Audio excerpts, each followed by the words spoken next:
Estamos começando mais um Semana em Quadrinhos, aqui é o LG, e hoje a gente vai falar de um assunto muito especial, porque chegou o saco preto da Panini, chegou com ele o aguardado, o esperado Batman Absolute. Então estamos aqui com a edição número 1 de Absolute Batman, e é um unboxing quase praticamente que eu vou fazer aqui com vocês, ao vivaço. Edição, talvez um dos quadrinhos mais aguardados, né? Desde que foi anunciado, o sucesso que foi lá fora. E aqui está aquele cheirinho de plástico. E estamos aqui com Absolute Batman, volume 1. Traduziram o All-In com DC Sem Limites. Então estamos aqui com as primeiras páginas. Brincando de Chico Barney aqui para ver o barulho do papel. É um bom barulho. Cara, quem não conhece, né, tá descobrindo agora o Absolute Batman. Ele é um universo novo, que é um reflexo do Darkseid. Então, vamos dizer assim, que é um universo não criado pelo Darkseid, mas Darkseid tem uma influência na criação do universo, então ele é um pouco mais sombrio. E aqui a gente começa com uma origem nova do Bruce Wayne, né, uma história completamente diferente que a gente começa. E o personagem principal do volume 1 é o Alfred. Né, a gente até vê aqui na contracapa, né, que é a capa do volume 2, que é o agente Alfred, o agente Pennyworth, que ele é redirecionado para Gotham, e você vê o monólogo dele falando que ele odeia essa cidade e tudo mais, que ele tem que investigar principalmente as ações do grupo do Máscara Negra, e eles lidam com esse personagem que é o Batman, né? Então a gente tem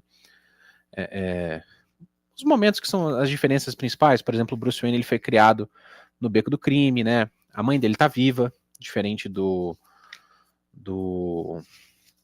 da história tradicional que a gente conhece. Então tem várias mudanças de personagem.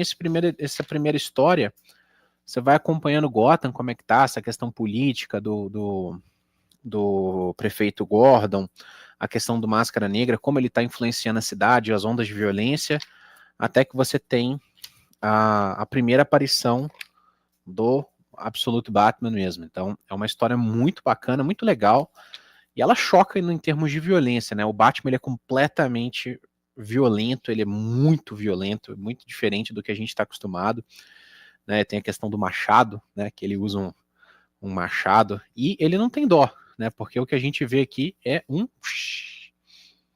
a criação de um maneta. Então realmente é um Batman muito legal. Tô doido para reler isso aqui, porque eu li na época que saiu. E o bom dessa publicação da Panini é que ela junta 2 volumes num só. Então tem acesso a um segundo volume. O segundo volume ele é bem interessante, porque ele já começa com a ação e o Batman já combatendo de frente a gangue do capuz. Capuz não, né? Do Máscara Negra. Sensacional, Absolute Batman. Finalmente chegou. Vou poder falar disso aqui, destrinchar isso aqui com vocês, falar todos os spoilers, falar de tudo à medida que for saindo, porque eu estava ansioso para falar, estava ansioso para dar todos os spoilers, falar de cada detalhe de Absolute Batman, finalmente em mãos. E essa semana eu estava doido para falar do Homem-Aranha lá fora, do Homem-Aranha gringo, porque eu comentei 15 dias atrás que foi revelado que o Norman Osborn assumiu o manto de Homem-Aranha, né? O Peter Parker desapareceu, o Ben Reilly assumiu o papel de Peter Parker e o Norman Osborn assumiu o papel de Homem-Aranha. E você teve ele tendo um confronto com os Aranhas. Então achei até um pouco estranho, porque é o Miles Morales, a Seda, o Garoto-Aranha, todo mundo vai para cima dele, do Norman, eles não sabem que é o Norman, né? Só tá falando quem que você quer por que você tá se passando por Homem-Aranha, como se tivesse poucos aranhas, né? Um Homem-Aranha para dar com pau.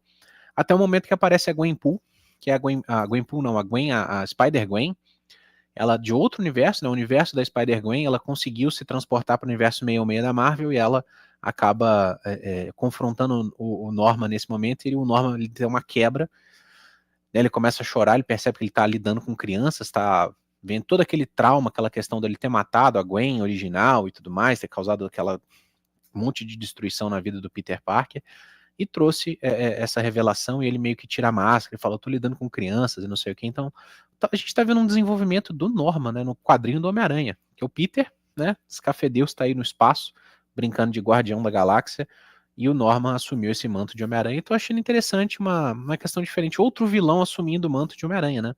Uma das minhas fases favoritas é o Superior, quando o Dr. Octopus troca a mente, né? Do Peter com a dele, e tem uma fase sensacional. E agora temos o Norman Osborn. E dando sequência aqui, falando de Homem-Aranha, eu vou puxar o volume 5 da saga, a saga do Homem-Aranha, segunda temporada, a grande fase do Uniforme Negro, que acabou. O Uniforme Negro acabou nessa edição. Obviamente que não, né? Todo mundo sabe que o Peter ele abandona o simbiote, mas ele volta com o Uniforme Negro depois de um tempo. E essa edição aqui você tem ele voltando a utilizar o uniforme clássico, porque ele deixou o uniforme negro, né, o simbiote, justamente lá no edifício Baxter pro Reed Richards estudar, e aí que ele descobre que é um simbiote, que estava, né, se juntando a ele e tudo mais, e ele está colocando a vida dele, né, vamos dizer assim, nos trilhos, né? Você tem uma história muito bacana que aconteceu, uma sequência da história que aconteceu na edição passada, que é da Mary Jane, que ela conta a história da vida dela e tudo mais, então você vê que meio que tá caminhando pro Peter e a Mary Jane voltarem a ficar juntos, o relacionamento dele com a Felícia tá indo de mal a pior. Você teve uma história até bacana com o Manta e a Adaga.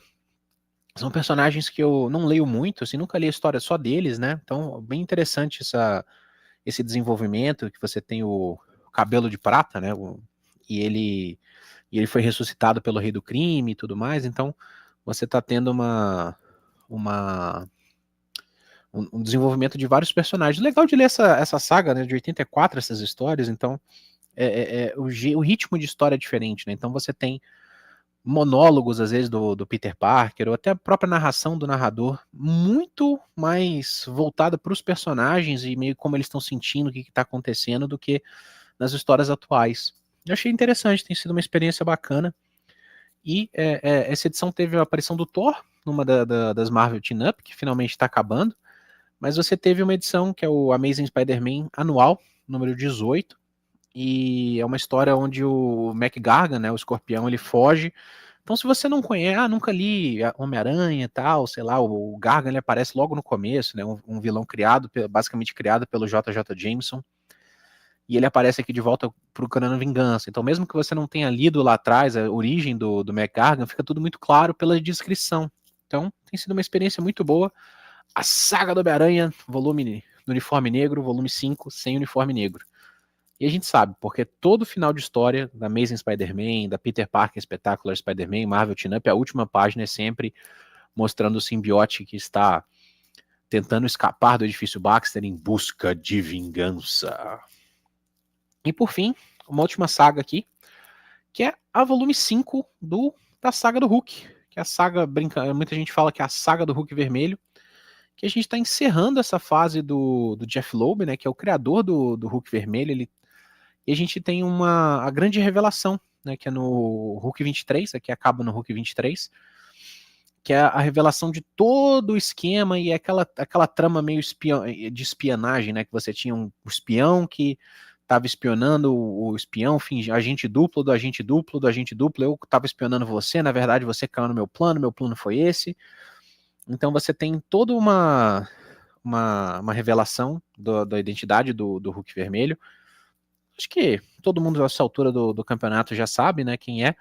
Tem no filme, inclusive, do Capitão América 4 e tudo mais, que é o General Thunderbolt Ross. E aqui você entende por que ele quis se tornar o Hulk vermelho e todas as maquinações que ele fez e qual era o objetivo dele em se tornar o Hulk vermelho. E, cara, essa edição aqui é pancadaria à torta e à direita. Os heróis se tornam Hulks, ele dá pancada no Quarteto Fantástico, ele dá pancada nos X-Men, ele dá pancada no Homem-Aranha, ele dá pancada nos Vingadores. O Hulk vermelho, quando surgiu, ele surgiu para causar o caos. E aqui continua, continua causando caos de diversas formas diferentes. Muito interessante. Aparentemente parece que essa saga não vai durar muito mais, né?